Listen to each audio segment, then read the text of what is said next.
Bible prophecy is active and unfolding daily. Zechariah 12, Isaiah 17, Psalm 83, Ezekiel 38. Here is what the LameStream Media is not telling you.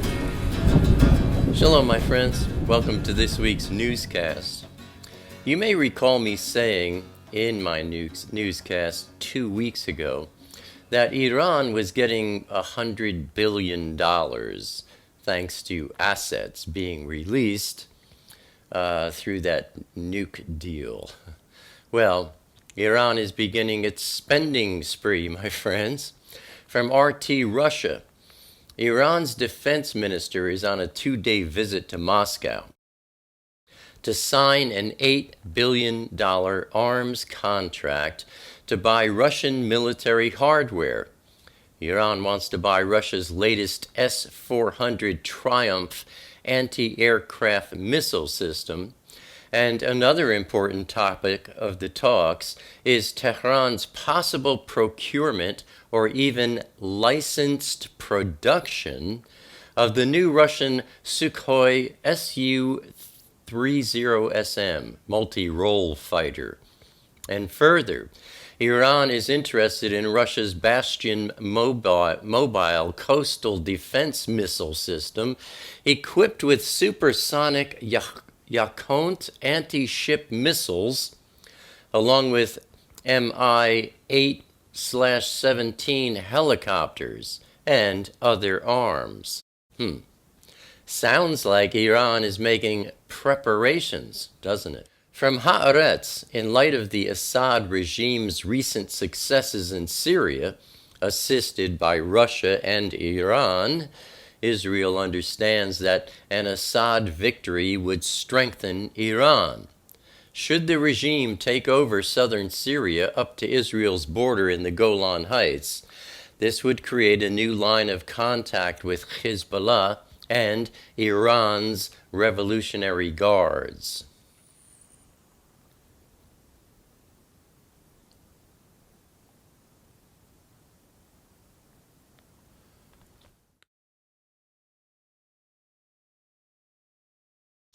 Well, I've got my pipe from Peter Kruthoff in Australia, and I gotta tell you, I'm really enjoying this. The craftsmanship on this pipe is truly astounding. It's a sitter. That means you can just put it down, walk away. It doesn't need a pipe stand. And the battery goes here, in the bowl, and there is no rattle. The machining is amazing. I mean, Peter goes down, he machined out the area for the battery, and, the battery goes in snug, not too tight, not too loose, there's no rattle. And then everything's all copper. The quality is just truly astounding. And I'm enjoying it with that Black Note tobacco blend. It's really a wonderful deal. And I got to tell you, my friends, since I put up that quit smoking cigarettes video, there have been, 100, maybe 200 people that have quit smoking cigarettes and are enjoying the Black Note tobacco liquids. So that's good news. And I'm really appreciative of this pipe. Someone saw my excitement about it and was kind enough to pay the price so that I could enjoy one. And I am enjoying it. Thank you, my anonymous friend. Now, last Thursday, I talked about love the sinner, hate the sin. Now, a lot of people like to insist God doesn't hate, he only loves, Jesus would never be violent against another person. I keep getting these kinds of posts. And again, it's people that they want to write the Bible themselves, They want to be their own God. Elohim does hate. But his hate is perfect, and it is without malice. Think about that. You know, these people that post those kind of things, they probably can't imagine hate without malice. They probably just can't even go there. But we are to hate sin, but not the sinner. And if we hate, we want to try to hate without malice. What is malice? Malice is the intention or the desire to do evil. So we hate sin, but without malice, without any ill will, without any wrongful intentions, and without revenge. Remember, vengeance is mine alone, says Yahweh. So, as we mature in the filling of the Ruach, the Spirit, we do come to learn that we do hate things. Anything that comes against our beloved Elohim, we hate, but without malice. Now, that can only be understood by someone who is mature in the Ruach, someone who's receiving the filling of the Ruach, not just the indwelling, but after the indwelling comes the filling. You'll see this graphic at the end of today's video. Click on that if you haven't watched it. Learn how to love the sinner, but hate the sin. Now, turning to wars and rumors of wars. On Tuesday, February 16th, from the United Press International, Kurdish rebels captured a strategic town during overnight fighting with Arab rebel forces in northwestern Syria's Aleppo province. A U.S.-backed coalition of Kurdish, Arab, and Assyrian rebel groups gained control over Tel Rifa'at, which overlooks the junction of two main roads leading to Aleppo city. One of the SDF's main fighting units is the Kurdish People's Protection Units, or the YPG, which has been under attack by the Turkish military since Saturday, February 13th. Then on Wednesday, February 17th, from Reuters, the Syrian Observatory for Human Rights reported that 3 Israeli missiles hit Syrian military outposts on Wednesday south of Damascus. Meanwhile, Syrian state media denies the report. And from Ynet News, if Israel indeed carried out a strike in Syria, it's safe to assume that it was done in order to stop the transfer of advanced strategic weapons systems from Syria to Hezbollah, or from Iran through Syria to Hezbollah. Over the last few years, the Syrians and Iranians have been trying to transfer to Hezbollah precision ground-to-ground missiles specifically designed to target strategic locations in Israel. And they also have been trying to transfer surface-to-air missiles that could limit the abilities of the Israeli Air Force. Then on Thursday, February 18th, from IraqiNews.com, the leadership of al-Hashed al-Sha'abi in Anbar province announced that their security forces advanced inside Al-Karma district east of Fallujah and indicated that dozens of ISIS fighters were killed. And on Saturday, February 20th, from ARA News, clashes broke out between Kurdish fighters from the People's Protection Units, the YPG, and ISIS in northern Raqqa. A group of Daesh, that is ISIS, terrorists attacked headquarters near Tishreen Dam on Saturday evening, using heavy machine guns and mortar fire in the offensive. The group then tried to infiltrate into the command center east of the dam, which led to clashes that claimed the lives of dozens of Daesh ISIS members.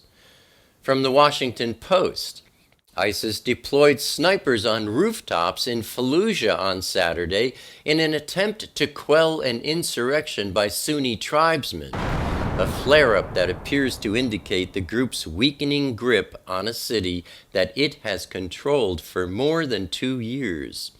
Tribesmen have attacked checkpoints and an ISIS building during 3 days of sporadic fighting. Some tribal fighters are pinned down in the Jolan neighborhood, and a tribal leader from Fallujah said, "Time is running out very quickly. If there is no intervention by the government or the Americans, there will be a massacre." Then on Sunday, February 21st, from BBC, at least 4 blasts struck the Damascus suburb of Sayyida Zainab, killing at least 83 people and wounding 178. The district was hit by suicide attacks last month that left 71 people dead. Earlier on Sunday, in Homs, 57 people were killed in a double-car bombing in a predominantly Alawite district. ISIS said it carried out those attacks. Now turning to our Intifada update. From the Washington Post, Jerusalem's ancient Damascus Gate is at the heart of a modern wave of violence. On Tuesday last week, a watchful Israeli sniper was perched in one of the Damascus Gate's stone turrets as Israeli border police milled about the entrance, warily eyeing the passers-by. The tourists and pilgrims still come, but for locals, Damascus Gate is now a hot zone to be avoided. In the past 5 months, Damascus Gate has served as the backdrop for at least 14 Palestinian attacks against Israelis. The gate, seen today, was built by Suleiman the Magnificent in 1537 on top of an earlier entry into the walled city that the Romans erected in Emperor Hadrian's time. From Ynet News, Palestinian security forces caught 2 teenagers with pipe bombs and knives on the Palestinian side of the Jalame checkpoint in Jenin, moments before they were to enter Israel. On Thursday, February 18th, from Haaretz, an off-duty 21-year-old IDF soldier, Tuvia Yanai Weissman, was stabbed to death. And another Israeli man was badly wounded in a knife attack by 2 14-year-old Palestinian boys in a West Bank supermarket. The assailants entered the Rami Levi supermarket in the Sha'ar Binyamin industrial zone, stabbed the men, and then were shot by passers-by. Weissman was married and the father of an infant daughter.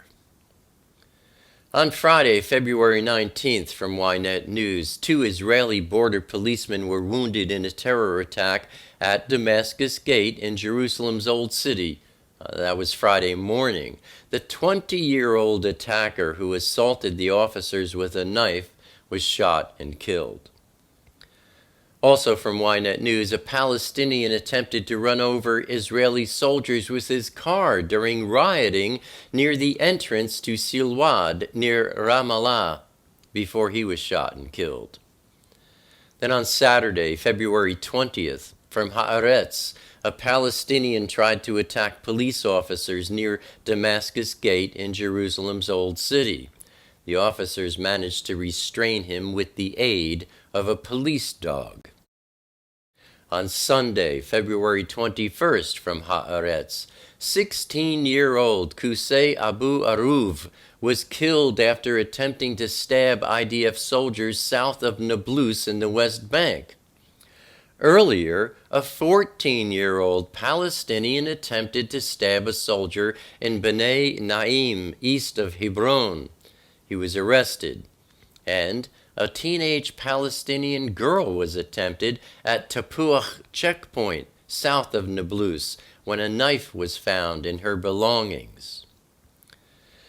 Turning to our review of last week's news, Iran has begun spending its $100 billion, beginning with the purchasing of Russian military hardware and weapons to the tune of $8 billion. Israel struck 3 Syrian military outposts. Kurdish rebels captured a strategic town in Syria's Aleppo province. Dozens of ISIS fighters were killed in battles east of Fallujah. ISIS deployed snipers on rooftops in Fallujah. Bomb blasts in the Syrian cities of Homs and Damascus have left more than 100 people dead. More bombs from ISIS later struck a Damascus suburb, causing at least 50 deaths. ISIS terrorists attacked headquarters near Tishreen Dam. 2 Palestinian teenagers were caught with pipe bombs and knives. 2 other Palestinian teenagers killed a 21-year-old IDF soldier and wounded another in a knife attack. There were 5 other Palestinian knife attacks, mostly by teenagers, and 1 car ramming attack. And that, my friends, is what the LameStream Media is not telling you. Abba willing, I'll see you here again next week. Until then, stay safe. Shalom.